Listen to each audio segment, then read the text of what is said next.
Alors, on s'est vu confier la modération d'un panel. D'abord, bravo. C'est une super reconnaissance, mais soyons honnêtes, ça peut vite devenir une source de stress. Mais pas de panique.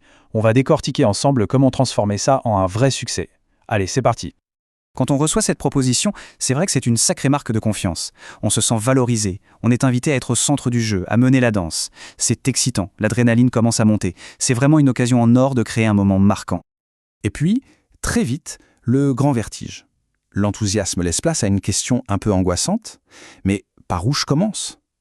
L'ampleur de la tâche peut sembler énorme. C'est tout à fait normal de ressentir ça. Et c'est justement pour ça qu'on est là. On va clarifier chaque étape pas à pas. Bon, on attaque avec la première section, la préparation. Parce qu'un bon panel, ça ne s'improvise absolument pas sur scène.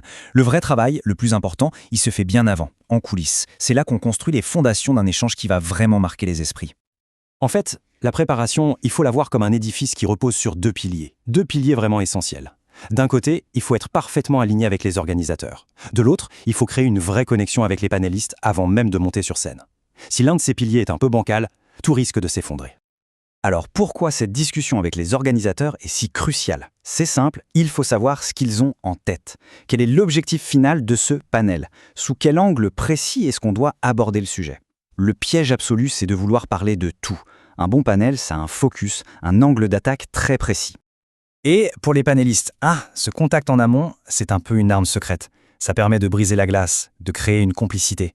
C'est le moment parfait pour demander comment ils veulent être représentés. Qu'est-ce qu'ils veulent mettre en avant? Une intro soignée, c'est la garantie d'avoir un panéliste à l'aise, valorisé et prêt à tout donner. Ok, les fondations sont posées. Maintenant, on passe au cœur du réacteur de votre panel. Deuxième section, l'art de poser les bonnes questions. Parce que c'est ça finalement, le vrai talent du modérateur. Il faut tout de suite oublier les listes de questions qui n'en finissent plus. L'idée, ce n'est pas de cocher des cases, mais bien de démarrer une vraie conversation. Le secret, c'est quoi? C'est d'avoir 4, peut-être 5 questions centrales, vraiment puissantes. Elles vont servir de colonne vertébrale à tout l'échange. La qualité, pas la quantité. Et pour trouver ces fameuses questions qui tuent, pourquoi ne pas se faire aider par la technologie? Il ne faut vraiment pas sous-estimer la puissance d'outils comme ChatGPT ou Gemini. Ils peuvent devenir de super partenaires pour trouver des angles de discussion auxquels on n'aurait tout simplement pas pensé. Mais attention, pour que l'IA soit vraiment utile, il faut être précis. Il faut lui donner un maximum de contexte. Le rôle du modérateur, le thème, le profil de chaque intervenant, l'objectif, la durée. Plus on lui donne d'infos, plus les questions qu'elle va générer seront pertinentes et inspirantes. Le résultat est souvent bluffant. Bon, on a les questions, la préparation est au top. Maintenant, il faut parler de la posture. Section 3, la posture du modérateur. Là, il ne s'agit plus de ce qu'on fait avant, mais de qui on est sur scène. C'est un rôle vraiment à part. Il y a une distinction fondamentale qu'il faut intégrer. Le panéliste, c'est l'expert. C'est lui qui détient le savoir. Il est là pour donner les réponses. Le modérateur, son rôle est complètement différent. C'est un facilitateur. Il pose les questions, il guide l'échange, il fait en sorte que les idées émergent. C'est le chef d'orchestre, pas le musicien soliste. Cette phrase, il faudrait presque se la tatouer sur le bras. La tentation est immense, surtout quand on maîtrise le sujet, de donner son propre avis, d'ajouter sa petite touche. Il faut résister. La mission du modérateur, ce n'est pas de briller, mais de faire briller les autres. C'est un vrai exercice de retenue. Alors concrètement, sur scène, quels sont les outils? D'abord, être bref.